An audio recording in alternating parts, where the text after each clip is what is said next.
ready. Ready. Yeah, we feel that when you watch Josh drive, that the car just looks so much better, so much more exciting. It looks like the car handles so much better. It's just, I don't know, something about the car setup, the handling. There's something about The driver. it just looks so much better. We set new track records. And what was it? Where'd you set the track record at last week again? Well, we actually set a new track record at Boulder with a older engine, and actually we found a loose ignition wire and it was missing, and we still set a track record. And then that was the one from like last weekend or 2 weeks ago. 2 weeks ago at Boulder Speedway, we were leading the whole race and got past with like a lap or two to go. Came in second. It's just we had some little bit of tire problems, but Second's not a bad place to come in. Yeah, I was disappointed coming in second, but I spent a lot of money. I worked my ass off. Mike Winley, the overachiever. I want to win so bad. I know you do. The only thing that makes me happy is first place. And I need to find a driver that's got gun-ho, got ability. I think my new driver looks like he's way ahead of the people I've had driving for me so far. As far as driving ability, as far as car setup goes, I know I got the best shit money can buy. I just need the best driver. And now, what's his schedule? What's his schedule like? Does he have like kids, full-time job, wife, all that stuff too? Full-time job, but he is single, no kids. So that gives him a lot of free time to be able to come down and work on the car and stuff too. Yeah, he's got his own crate car, and he's been racing. They race full-time on the crate series, but he is... next year's going to be full-time on a late model. We'll race this late model cars. We'll start off with 6 or 7 engines. And so what is it you're doing right this second? I am adjusting the valves. And then just firing each time to make sure. Yeah, like we work on this ROX engine. I'm building another new ROX engine only for Eldora. You're going to have, we're really getting into this. I'm doing, hopefully, I've been wanting to do it since I started dirt car racing 7 years ago. We're going to start building brand new engines just for certain racetracks. That's a pretty shiny manifold on there. And we're just trying to win. Who made that manifold? This is a billet manifold machined out of a chunk of aluminum. I like to tell you I built it. I actually bought it from Vic Hill. This is an ROX engine. He specializes in ROX stuff. It looks good with your covers. Yeah, I gotta get when you do something new or work on a new combination, it always helps to get somebody that's real familiar with the engine combination to help you at first. Then you can move on yourself. But now, is this a brand new distributor and stuff on here too, or? It is most of the stuff on here. You got if it ain't brand new, we put a new module in them. We're always. It's an ongoing battle to keep these things from having issues. It just really is. So how many spare parts? We got the wires are brand new. We had a small mist problem at the north-south, and we tried everything you can imagine. How many spare parts do you have to keep in the trailer on a regular basis to make sure that you could try your best to make it through the race if something does happen? Well, you live and learn. Like I told you, I'm halfway new to this sport, but I feel like I've got the engine situation pretty well figured out. You try not to need anything, but like this car set a track record. We had a miss. We found a miss tonight. It was a loose wire on the ignition switch. It's always something. If it ain't a loose wire, it's a bad set of spark plug, bad module. But you're always fighting. I mean, it's just, you just never know because it's always a faulty part. It's not, parts are parts. It sure would be nice if we got back to before the fire at the other building where we had 4 motors ready for the season before the season even started. Yeah, next year we'll probably have 6 engines ready to go before the season starts. I also got I keep forgetting, I'm building me a new ROX engine, but I've got a brand new R07 NASCAR engine. I've got all the pieces. I just got to hone the block and put it together. So are you going to upgrade one of these cars depending on which one Dietz likes the best? These are both rockets. Josh Dietz a race rocket. He doesn't want to.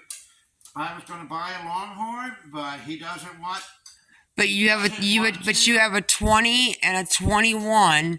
What I'm saying is, if you wouldn't sell the one that he doesn't really care for and upgrade it to a newer model rocket. I think he runs an XR. He runs one just a little couple years no, because the cars are basically the same car. Gotcha. They got this one's got like one or two less bars in it, and through the grapevine, that all them extra bars kind of a lot of people say made the car stiffer and. Well, and the more weight that you add to it too, right? Isn't it adding more weight to the car, the more bars and... You know, Josh and the Dylan, it's Josh and Dylan, the two youngest, they're both about 25. They're both engineers. And I asked them about getting a new car, and they're quite confident that they are... I mean, I know when you go backpack, like... With the new shocks that they've got, and the new package they got, they will make the rocket steer and as good as a Longhorn, make it faster than a Longhorn. They're basically rocket. They've been racing rockets since he was 15, so he doesn't really want to change. But I know, like, when you go backpacking, every quarter of an ounce of weight makes a difference. So I gotta assume it's the same on the car. If you're adding bars and adding pieces and parts, it's got to be adding to the weight of the car. Yeah, see, they're a lot more particular than Jason. They've got weight. They got weight in a lot of different spots that Jason didn't put weight. They're both engineers. We figured that they're the way of the future. They seem to be a lot smarter than the other guys that I've had driving and working, being my crew chief. So we're rooting for Josh. We're rooting for Josh. We've seen him do great. He's beat track records already. Now we just need to start putting them wins under his belt. We're going to win a lot of races. Hopefully a couple more this year, and hopefully a lot next year. Has Josh won any this year already? No, we came in second a few times. Like I said, 2 weeks ago. So we're just a hair behind. I was really mad he got past the last moment, but he was like half-tracked everybody, and tire wore out too quick, and it's like a lot of stuff's experience. We know we qualify, we set track records, we got a fast car. We just the wins could be. Hopefully we win. Hopefully we do real good at Eldora. But if it ain't them, well, if you're running second a lot, I mean, you're only a hair away from being, in that winner's circle. So yeah, we're trying to get. We're just a couple more adjustments, and he's not been racing for you for very long. Right. What, a handful of races that he's actually raced for you? He's raced only 4 or 5 races because he races his other car. He owns his own dirt car. So I know you're disappointed about second, but 4 or 5 races under his belt, getting used to the horsepower in the dirt car, and coming in second, that excites me. No, that's right. They just don't have it. They got a great setup, and they need to have a little more experience. Because there are some things different between a crate car and a true Super Late model. And a Mike Winley Motorsports engine inside of a dirt car. Yeah, we when you go out there and you set track records for the car missing and everything, it's the extra power. We have plenty of power, and their setup is very good.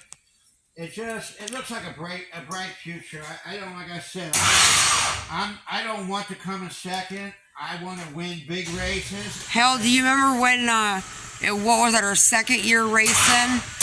And we had the fastest car, made it to the winner's circle constantly, but that thing smoked like a freight train. Yeah. They started calling us Old Smoky, even though we were taking the winner circle. Yeah, you know, dirt car racing for me, only been in it for 6, 7 years, and it's an ongoing learning. It's just funny that even with some of the problems that we have had, that you're still taking the win, still setting records, still the fastest car out there. Well, And how many years have you been dirt car racing? Not many. not many. I just started at 16. It's something new and exciting to me. Racing's racing, but it's drag racing, dirt car racing, it's all the same thing. It's not the same thing, but winning, everybody wants to win. You have to pay your dues. You don't win instantly. You got to learn. And what's the difference for you on the dirt car racing that makes it so exciting? Because I know that you grew up and your whole passion's been drag racing. I grew up in building race engines and race cars. I had record-setting cars from day one. I've raced since I was 14 years old. I just love racing. So, I don't know, something about it. It's exciting to build the engine, exciting to watch the car run. Every bit of it's exciting. The dirt car is actually to me more exciting than a drag race, because the drag races, even though I grew up drag racing, you run, then you wait for an hour or two, you run again. I don't know. I like the dirt cars. I think it's more exciting in the dirt cars, but I like that even in the same race, the track changes so much. It's correct. unpredictable the entire way. Yeah, the dirt car racing is kind of evenly spread around your crew chief, your driver, and your horsepower. You got to have a crew guy that really knows what's going on. You got to have a very good car, and of course, you need a lot of horsepower. Yeah, because I've seen it change lap by lap sometimes when we're there. Yeah, there's a lot of stuff different. There's quite a few different things in drag racing. There's a lot more things involved. It's a lot more components and a lot more pieces and parts that have to fit together the right way. They're all exciting in their own way. And I grew up drag racing. I still love it. I got 2 great cars we're going to be racing. That's a pretty cover. Yeah, I like the Winley Motorsports. I like to do some pretty stuff. We always like to have the best looking and the fastest engine. I mean, it's just an ongoing. I've been doing this. My dad taught me to do this when I was a little kid, and nothing else in life turns me on like racing cars. It's a thrill of victory. There's no agony in defeat, but there is a lot of thrill in victory. And there's a lot of thrill in working on it, trying to build the fastest engine or the best engine or the coolest engine, or just like, you're trying to build. I got some new custom manifolds I'm building for the ROX engines, sheet metal. You're trying to pick up more mid-range power. We're trying to pick up more top-end power. We're just always doing something. Hey, the good news is power. we have more panels to hang on the wall now that we were finishing. Yeah, we do. We can hang. And I would love to see, like, we used to have some of these hanging up at the old shop. Yeah, we got. And how did my hood scoop for the Grand Dam end up in the rafters? Who took that up there? That took some work. What's that? The hood scoop for my Grand Dam. Oh no! It's up in the rafters. Oh, that's the front end. Yeah, we got the front end up there. I guess the saver, and that's a good idea. The guys put it up there because we got the extra car now. That took some work probably to get that thing up there. I don't know. Everything's money related. I'd like to have another new car for the drag race, or for my drag race team. Another new Camaro, but I'm building 2 new engines for the dirt car. And I actually got the NASCAR engine. I bought all the pieces. I really could put. Now, do you stick to the Camaro because that's the car that you like, trust, and that's you grew up on, and you don't want to deviate from change, or you're kind of, you can run any car, but the Camaro fits in. The Camaro's the best looking car, best aerodynamic car. They can take any car and make it, but they make the pieces for the Camaro. Like nowadays, they don't care. You can put a Mustang body and put a Chevrolet engine. 99% of the people run a Chevy engine. So do the Camaros fit more classes because they're Well, interchangeable? It's just a Camaro, they make the pieces. Like you got to have the company 5-star, which they make their car front end. So you got to have a front end and all the fiberglass pieces, and they got to be approved by the sanctioning body, like they're approved by NHRA. So you can't. I mean, you could run anything else if you had a company that can build the body and have it approved by like NHRA. It's just all that, it costs you triple the money to build a different body style because you have to get everything approved. You got to have the company make Right. one off. That's a hard way to do it. Well, thanks again for all the info. I'm going to go take these guys on a tour over to the dyno room and the new Superflow machine. Yeah, we do have the Superflow. We got a new big Superflow flow bench. We're going to try to get it running. We just, all the horsepower is in the head. And I've been working for the last 15 years with Ron Miller, which I think is probably the best cylinder head guy out there in the whole country. He's about ready to retire, so Good, we can use him as a consultant. I have to.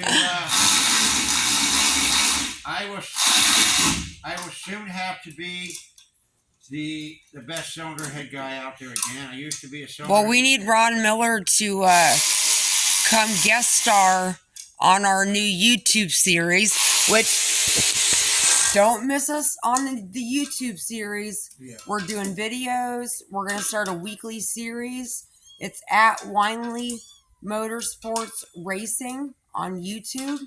There's a bunch of product demonstrations, informational videos, tips, tricks, and you can see all the different demos of the products that we have for sale, how we can customize them for you.